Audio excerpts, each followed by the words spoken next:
The wrench slipped from my grease-stained fingers for the third time that night. I was lying under my battered pickup truck at 11 p.m., trying to fix a transmission leak that had been dripping oil onto our driveway for weeks. Above me, through the thin walls of our modest New England home, I could hear voices rising in heated argument. "Dad doesn't understand, Mom. You deserve better than this boring life."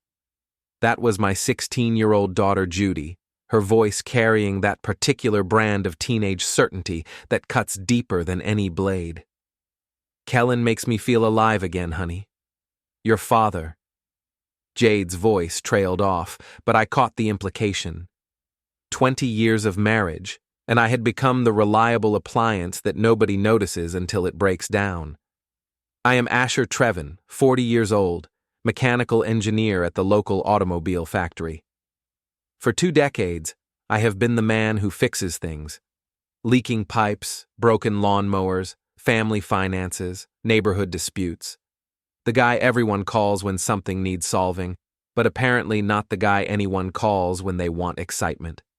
Kellen has stories, adventures. He's been places, done things. Your father comes home, eats dinner, watches the news, and goes to bed. Every single night." Jade's words drifted down through the floorboards like poison. I slid out from under the truck, wiping my hands on an old rag. Our house showed signs of slow decay that I had been meaning to address for months. The gutters leaked during heavy rain, the siding had faded to a sun-bleached gray, and the front steps creaked ominously under any weight.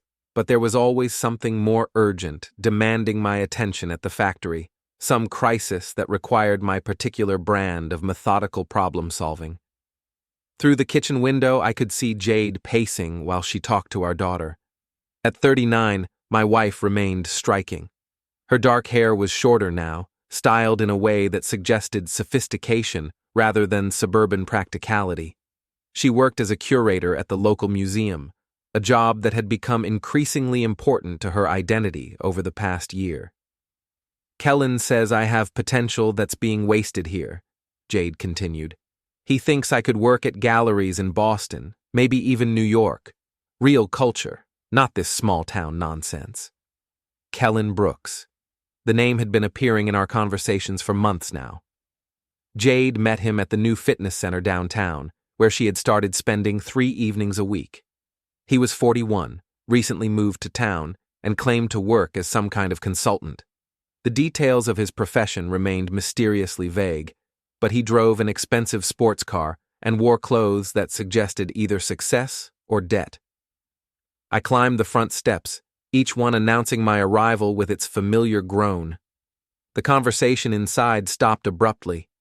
By the time I entered the kitchen, Jade was loading dishes into the dishwasher with aggressive efficiency, while Judy scrolled through her phone with studied indifference. "Transmission fixed?" Jade asked without looking up. "Temporarily. Need to order a new gasket." I washed my hands at the kitchen sink, watching her reflection in the window. "Late night for a school discussion," Judy snorted. "Everything's a school discussion with you. Maybe some things are more important than homework and curfews." Such as? Such as Mom being happy for once? The words hung in the air like smoke. Jade finally turned to face me, her expression carefully neutral. "Judy's just saying that people change, Asher.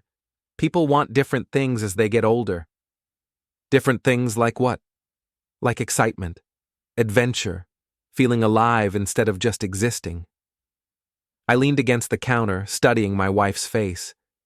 20 years of marriage had taught me to read the subtle signs of her moods, but lately she had become a stranger wearing familiar features.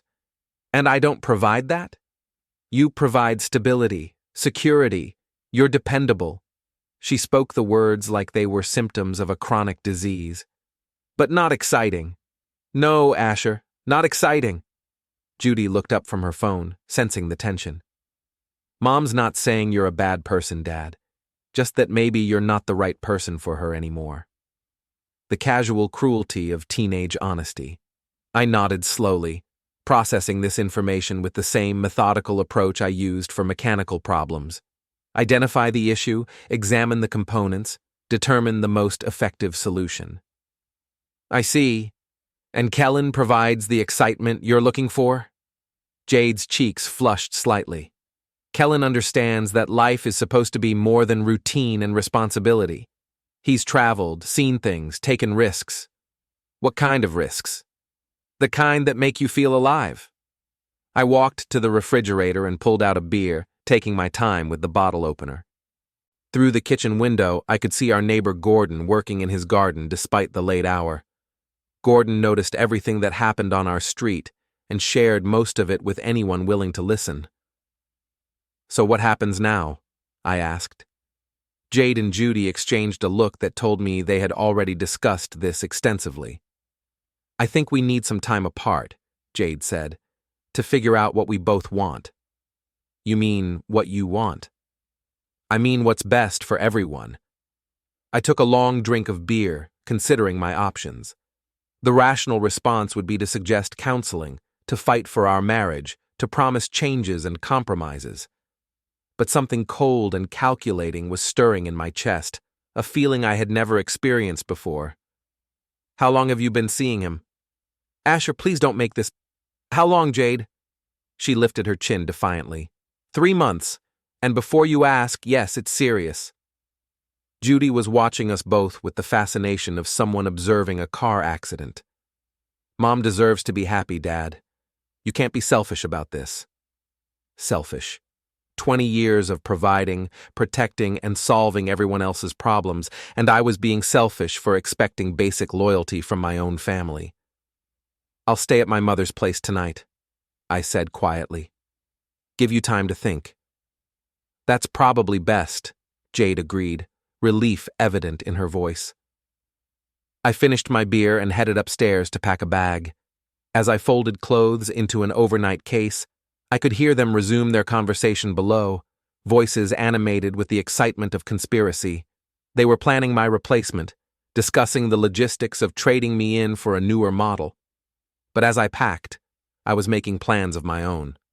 My mother's house sat on the other side of town, a small but immaculate ranch-style home where I had spent my teenage years after my father's heart attack.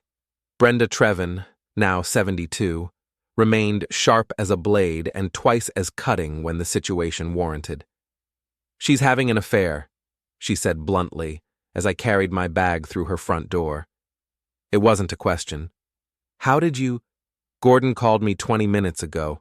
Apparently the whole neighborhood heard your kitchen conversation. She gestured toward the living room. Sit down and tell me everything. I spent the next hour recounting the past few months, details I had ignored or rationalized finally forming a clear picture. Jade's new clothes, her sudden interest in fitness, the way she guarded her phone like state secrets. The late nights supposedly spent at museum events that never appeared on their public calendar. What do you know about this Kellen character? Mom asked. Not much. Claims to be some kind of consultant, drives an expensive car, apparently has exciting stories about his travels. Consultant? She spoke the word like it tasted bad.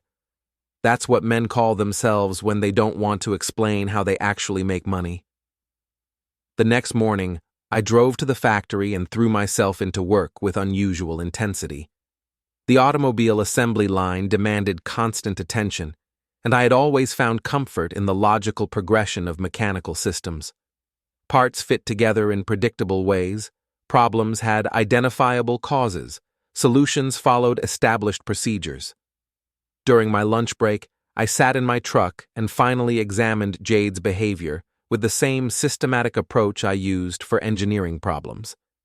The evidence had been accumulating for months, but I had chosen to ignore it rather than confront an uncomfortable truth. Her gym membership coincided exactly with Kellen's arrival in town.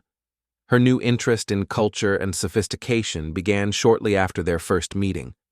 The criticism of our lifestyle, the sudden dissatisfaction with 20 years of contentment, the way she spoke about excitement and adventure like religious concepts. My phone buzzed with a text message from Jade. Hope you slept well. I think this separation will be good for both of us. Give us perspective. I stared at the message for several minutes before responding, "Take all the time you need." But I had no intention of waiting passively for her decision. If Jade wanted excitement, she was about to discover that her boring, predictable husband had hidden depths she never suspected. After work, I drove to the fitness center where Jade had met her new source of excitement. The building was modern and expensive, clearly targeting the town's more affluent residents. Through the large windows, I could see rows of gleaming exercise equipment and people in designer workout clothes. I parked across the street and waited. At 6:30, Kellen Brooks emerged from the building, and I got my first clear look at my replacement. He was tall and lean, with the kind of carefully maintained physique that suggested significant time investment. His hair was styled with expensive products, and he wore athletic clothes that probably cost more than my monthly truck payment. He walked to a silver sports car parked in the premium spots near the entrance. The license plate read, "Adventure," which struck me as the kind of detail a teenager would find impressive. I followed him at a distance as he drove through town, noting his route and destination. He lived in one of the new developments on the outskirts of town, where oversized houses sat on small lots like monuments to insecurity. His home was aggressively modern, all sharp angles and unnecessary glass, the architectural equivalent of his license plate. As I watched him enter his house, my phone rang. The caller ID showed my daughter's number. "Dad, where are you?" "Driving around, thinking. Mom feels terrible about last night.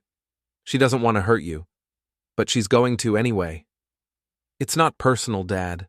Sometimes people just grow apart." I almost laughed at the casual way she dismissed 20 years of marriage. "Is that what your mother told you?" "She explained that you're both different people now than when you got married. That doesn't make either of you bad, just incompatible." "And Kellen is compatible with her?" "He makes her laugh, Dad. He has stories and dreams. He makes her feel young again." "I see. And what about our family? Does that factor into her dreams?" "You'll always be my father. That won't change. But Mom deserves to be happy." After ending the call, I sat in my truck watching Kellen's house and thinking about happiness. For 20 years, I had assumed that providing stability and security was my contribution to our family's happiness. I worked overtime to pay for Judy's school expenses, maintained our home and vehicles, handled the mundane details that allowed Jade to focus on her career and interests. Apparently, I had been wrong about what constituted happiness. At 8 o'clock, Jade's car pulled into Kellen's driveway. I watched her walk to his front door with a spring in her step that I hadn't seen in years. She was wearing a dress I didn't recognize, and her hair was styled differently. Even from a distance, I could see that she looked younger, more vibrant. Kellen opened the door before she could knock, suggesting he had been watching for her arrival. He greeted her with an embrace that lasted longer than necessary, his hands lingering on her waist in a way that spoke of established intimacy. They disappeared inside, and lights came on in what appeared to be the living room. Through the large windows, I could see them moving around, talking and laughing. At one point, Kellen gestured dramatically while telling some story, and Jade threw her head back in delighted laughter. I had never made her laugh like that. The realization hit me with unexpected force. In 20 years of marriage, I had never inspired that kind of joy in my wife. I had provided comfort, security, and companionship, but never the breathless excitement I was witnessing through Kellen's window. My phone buzzed with another text message, this one from an unknown number. "Your wife deserves better than a boring factory worker. Stop embarrassing yourself." I stared at the message, wondering who had sent it and how they had gotten my number. Then I looked up at Kellen's house and saw him standing at the window, phone in hand, looking directly at my truck. He had spotted me. The next few days passed in a blur of humiliation disguised as normalcy. I returned to work, ate meals at my mother's table, and pretended that my life wasn't disintegrating in real time. But the town's gossip network had already processed the news of my domestic situation, and everywhere I went, I encountered the particular kind of sympathetic looks reserved for public failures. At the factory, my co-workers treated me with the careful politeness usually reserved for terminal patients. During lunch breaks, conversations stopped when I approached, then resumed in artificially cheerful tones about weather and sports. Everyone knew, but nobody wanted to acknowledge the obvious. The worst part was Kellen's growing presence in my former life. He began appearing at local businesses, always impeccably dressed and radiating the confidence of someone who had never questioned his own worth. At the hardware store, he chatted knowledgeably about home improvement projects. At the coffee shop, he discussed international travel with the barista. At the bank, he conducted business with the casual authority of someone accustomed to large transactions. He was performing the role of successful local citizen, and everyone seemed eager to accept his performance at face value. On Thursday evening, I drove past my own house and saw his sports car in the driveway. Through the kitchen window, I could see Jade cooking dinner while Kellen sat at my table, drinking from one of my beer bottles. The scene was so perfectly domestic that it took my breath away. My phone rang as I sat there watching my replacement enjoy my life. "Dad, you need to stop driving by the house." Judy's voice carried a note of exasperation that reminded me painfully of her mother. "I wasn't—" "Gordon saw you. Again. It's getting weird." "It's still my house, Judy." "Technically, yes, but Mom's trying to move on and you're making it difficult." "Move on? Is that what we're calling it?" "Dad, please don't be bitter about this. It's not attractive." "Not attractive. My 16-year-old daughter was giving me relationship advice based on her mother's talking points." "What would be attractive, in your opinion?" "Accepting that the marriage is over and behaving like an adult about it. An adult would fight for his family.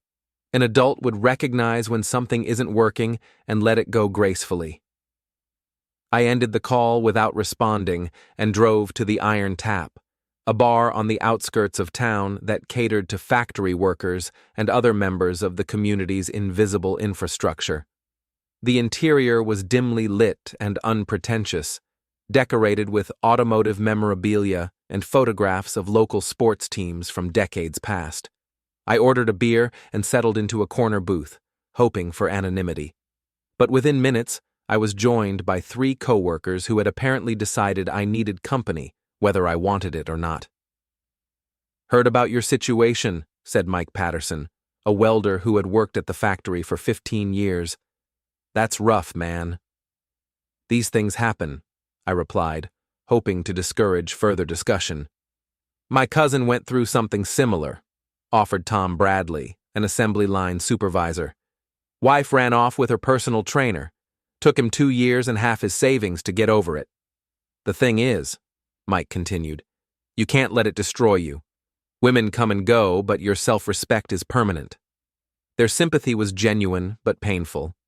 These men understood the particular humiliation of being discarded by someone who had promised to stand by you regardless of circumstances. They had seen friends and relatives navigate similar betrayals, and they recognized the signs of a man whose foundation was crumbling.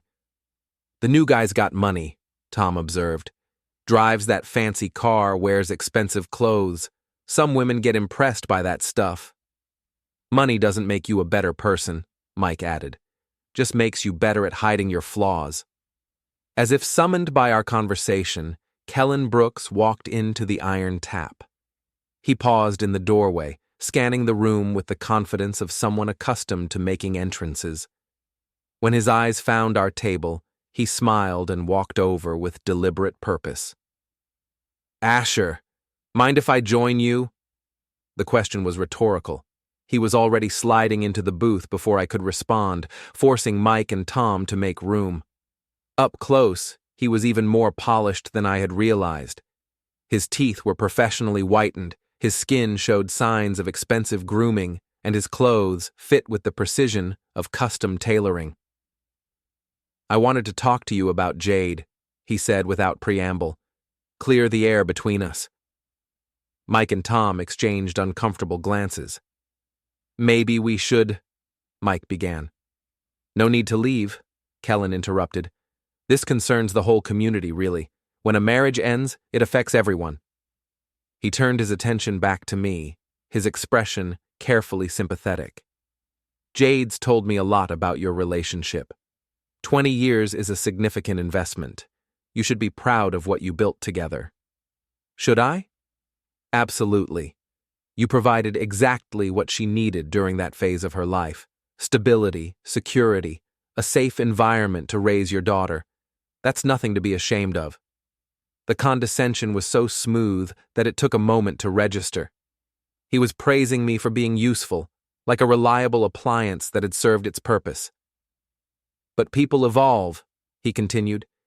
Jade's ready for new challenges, new experiences. She needs someone who can match her intellectual curiosity and cultural sophistication. Tom Bradley's face was turning red. Who exactly do you think you are? Kellen's smile never wavered. I'm someone who appreciates Jade's potential, someone who can offer her opportunities she's never had. Such as travel, culture, connection to a larger world beyond this town's limitations. He reached into his jacket and pulled out his phone, scrolling through photos with practiced ease. These are from our trip to Boston last weekend. Art galleries, fine dining, theater. Jade was like a different person, so alive and engaged. The photos showed my wife in settings I had never provided. Museum exhibitions, elegant restaurants, cultural events that represented everything our small town lacked. In every image, she looked radiant with possibility. She's wasted here, Kellen said quietly. Married to someone who can't appreciate her intelligence or nurture her ambitions. The accusation hung in the air like smoke. According to Kellen's narrative, I wasn't just inadequate, I was actively holding Jade back from her true potential. Mike Patterson stood up abruptly. I think you should leave. I understand this is difficult, Kellen replied, still addressing me.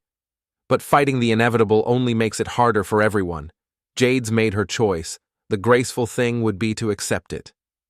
He left cash on the table for a drink he hadn't ordered and walked out as confidently as he had entered.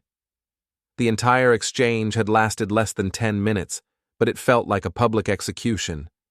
What a piece of work, Tom muttered. But I was thinking about something else entirely. During his performance, Kellen had made several references to specific details about my marriage that he couldn't have learned from casual conversation. He knew about my work schedule, my financial situation, even my mother's address. Someone had been providing him with very detailed information about my life. That night, I sat in my mother's living room and made a list of everything Kellen had revealed about his knowledge of my situation. The list was longer and more specific than coincidence could explain. My boring, predictable life was about to become very interesting indeed. Friday morning brought an unexpected phone call from my lawyer, Ron Jeremy, a sharp-dressed man who specialized in cases that required creative interpretation of legal boundaries. His voice carried the particular urgency reserved for clients whose situations had suddenly become complicated. Asher, we need to talk. My office, 1 hour. What's wrong? Just get here, and don't discuss this conversation with anyone. Ron's office occupied the second floor of a converted Victorian house downtown, its wood-paneled walls lined with law books and framed degrees that projected competence and discretion. He gestured for me to sit across from his mahogany desk, then opened a thick folder with my name on the tab. Your wife filed for divorce yesterday, he said without preamble. But that's not the interesting part. He slid a document across the desk. Her attorney is Marlowe Trasker, high-end firm, specializes in complex asset division, the kind of lawyer you hire when there's serious money involved. We don't have serious money. Exactly. So why is she paying premium rates for premium representation? I scanned the divorce papers, noting the aggressive language regarding asset division and custody arrangements. According to the filing, I was portrayed as an emotionally distant workaholic who had neglected his family responsibilities for years. There's more, Ron continued. I made some inquiries about your wife's new boyfriend. Kellen Brooks has an interesting background. He opened another folder, this one considerably thicker. Former military, discharged under circumstances that remain classified. Since then, he's worked as what he calls a consultant, but his income sources are difficult to verify. He's moved frequently over the past 5 years, never staying in one location for more than 18 months. What kind of consulting? That's where it gets interesting. He's been involved in several business ventures that ended badly. Import-export operations that folded suddenly, investment firms that disappeared overnight, art galleries that closed after questions about authenticity. Ron pulled out a series of photographs showing Kellen at various social events, always impeccably dressed and always in the company of well-dressed women. He has a pattern, targets successful women in smaller communities, provides excitement and sophistication they feel they're missing, then moves on when the situation becomes complicated. You think Jade is being targeted? I think your wife represents something specific to Mr. Brooks. The question is what? He handed me another document, this one bearing the letterhead of a federal agency I didn't recognize. This came through unofficial channels.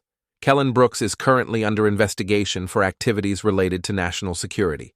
The details are classified, but the investigation is active. I stared at the document, trying to process the implications. My wife had left me for a man who was apparently under federal investigation for reasons that remained mysterious. What kind of activities? The kind that involve very serious people asking very serious questions. Your wife may have inadvertently become involved in something far more complicated than a simple affair. My phone buzzed with a text message from Jade. Can you pick up Judy from school today? I have an important meeting. I showed the message to Ron, who frowned thoughtfully. Where does your wife work again? The museum.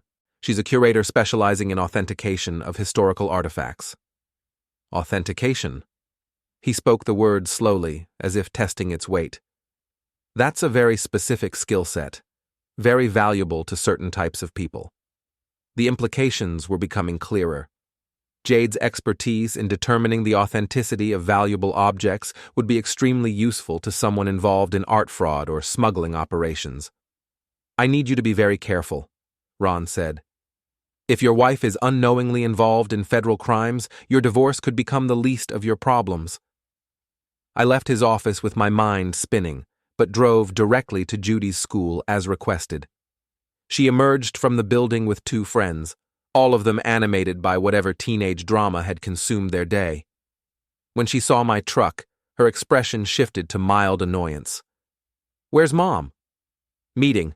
I'm your ride today.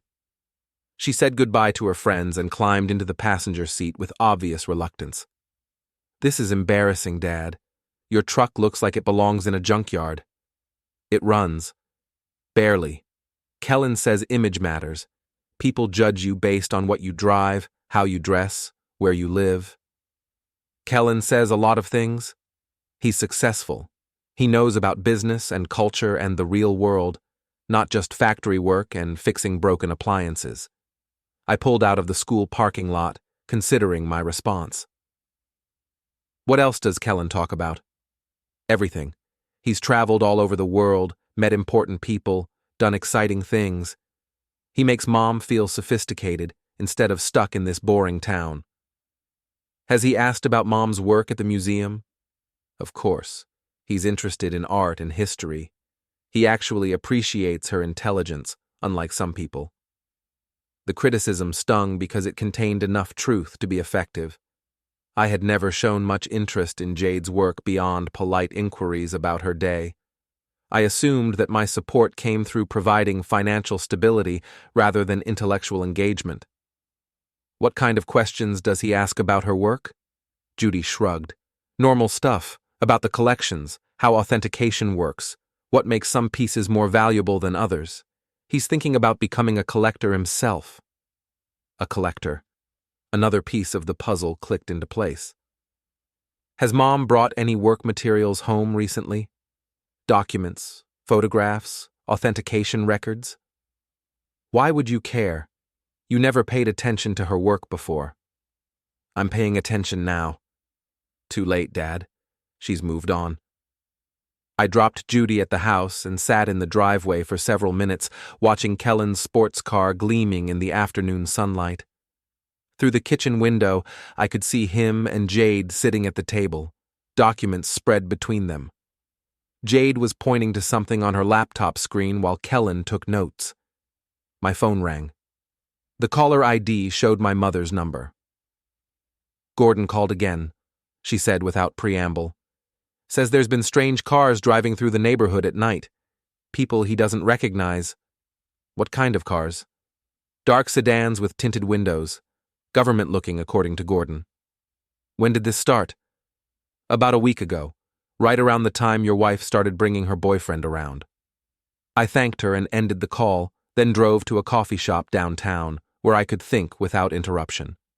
The pieces were forming a pattern that I didn't like.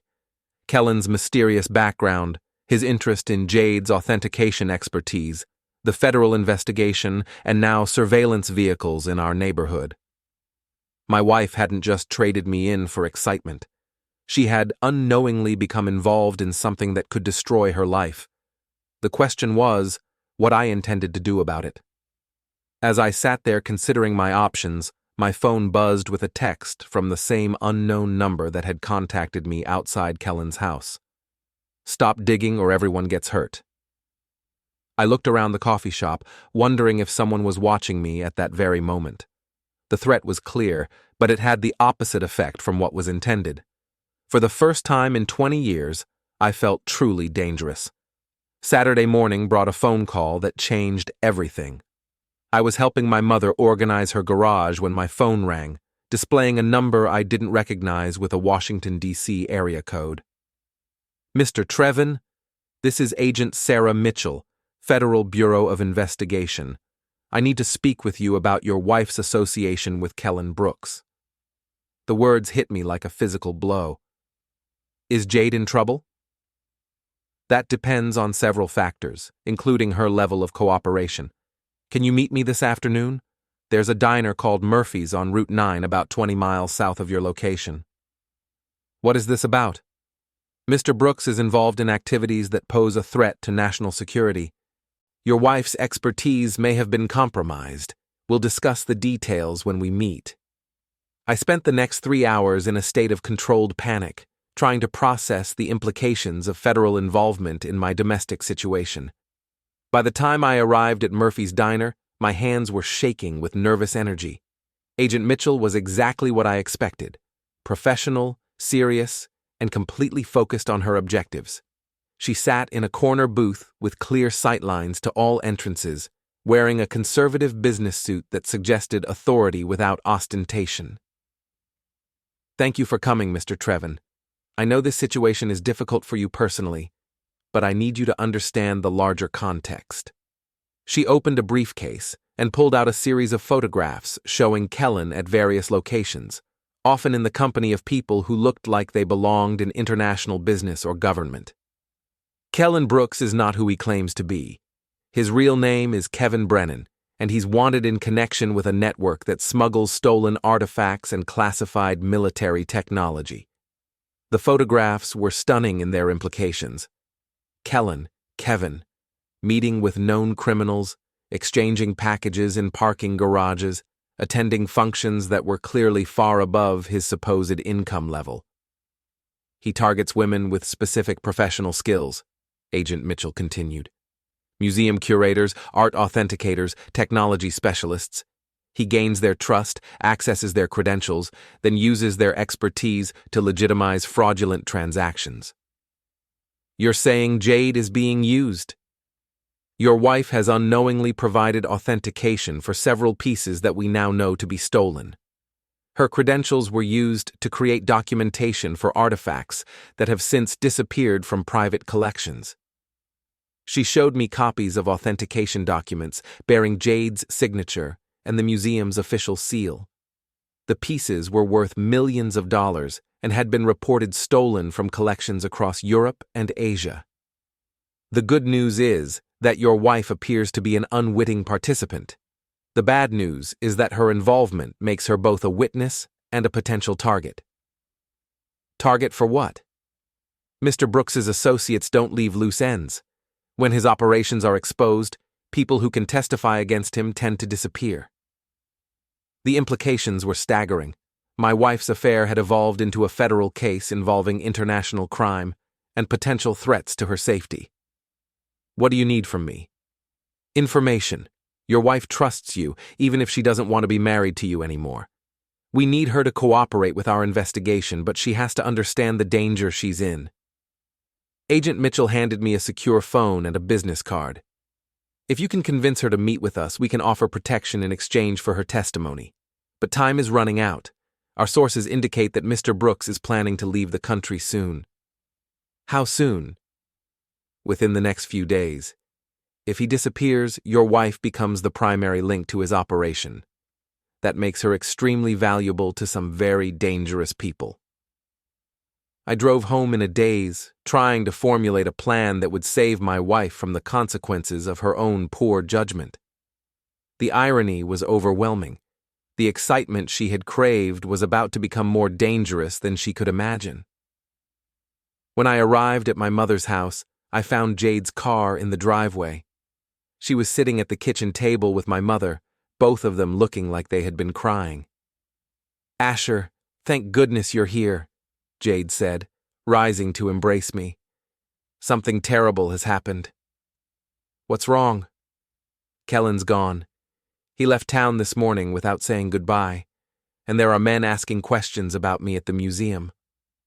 My mother caught my eye and nodded toward the living room. "Why don't you two talk privately?" Jade followed me into the living room, her composure cracking as soon as we were alone. "I think I've made a terrible mistake. Kellen asked me to authenticate some pieces for his collection, but now people are saying they might be stolen." "What kind of people?" "Federal agents. They came to the museum this morning asking about my recent authentication work. They have documents with my signature that I don't remember signing." I pulled out the secure phone Agent Mitchell had given me. "Jade, I need you to listen very carefully. Your life may be in danger." Over the next hour, I explained everything I had learned about Kellen's true identity and the scope of his criminal operation. Jade's face went through a series of emotions: disbelief, horror, shame, and finally a cold anger that I had never seen before. "He used me," she said quietly. "Everything he said about excitement and adventure was just manipulation. The FBI wants to meet with you. They can offer protection if you cooperate with their investigation." "Protection from what?" "From Kellen's associates, people who eliminate witnesses." She stared at me for a long moment, processing the full implications of her situation. "I wanted excitement, Asher. I wanted to feel alive again. Instead, I nearly destroyed everything that mattered. We can fix this, but you have to trust me." For the first time in months, Jade looked at me with something approaching respect. "You knew something was wrong, didn't you? That's why you've been watching his house, asking questions." "I knew he wasn't what he claimed to be. I just didn't realize how dangerous the truth would be." She reached for my hand, her fingers trembling slightly. "I'm sorry, Asher, for everything, for not appreciating what we had, for risking our family, for being so stupid about what really matters. We'll deal with that later. Right now, we need to keep you alive." I dialed Agent Mitchell's number, and within minutes, we had arranged a meeting for that evening. As we waited, Jade and I sat together on my mother's couch, planning how to navigate the most dangerous situation either of us had ever faced.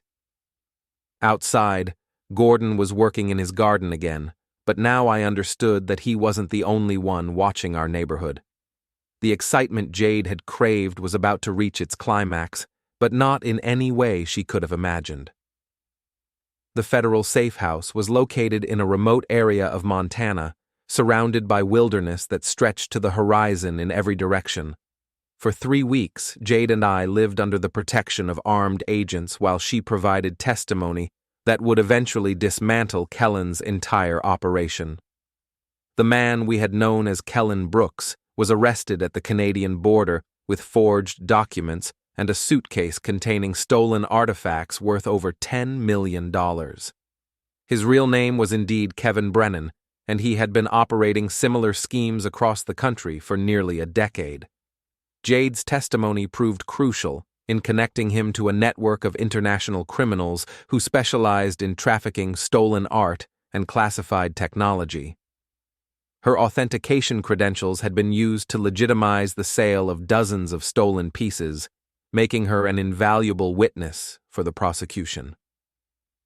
During our time in protective custody, we talked more honestly than we had in years.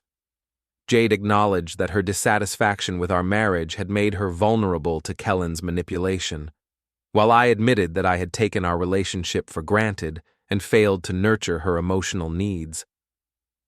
"I wanted to feel special," she said one evening, as we watched the sunset from the safe house porch. "Kellen made me feel like I was the most fascinating woman he had ever met." "You are fascinating. I just forgot to tell you that. And you're not boring, Asher. You're steady and reliable and trustworthy. Those aren't character flaws." The investigation revealed that Kellen had been planning to disappear with Jade, using her as ongoing authentication support for his criminal activities. If she had agreed to leave the country with him, she would have become a permanent fugitive from federal law enforcement. Her lawyer, Marlo Trasker, was arrested as a co-conspirator who had been feeding information about divorce proceedings to Kellen's organization. The entire scheme had been designed to isolate Jade from her support system and make her dependent on Kellen's version of reality. When we finally returned home, we found our house exactly as we had left it, but our perspective on everything had changed dramatically. Judy, who had spent the weeks with my mother, greeted us with a maturity that suggested she had done considerable thinking about family loyalty and the difference between excitement and stability. "I'm sorry, Dad," she said, as we sat in our kitchen for the first time in a month. "I said terrible things to you, and I was wrong about what really matters. You were 16 and impressed by someone who was very good at manipulation. That's not your fault." Jade withdrew her divorce petition, and we began the slow process of rebuilding our marriage on a foundation of honest communication and mutual respect.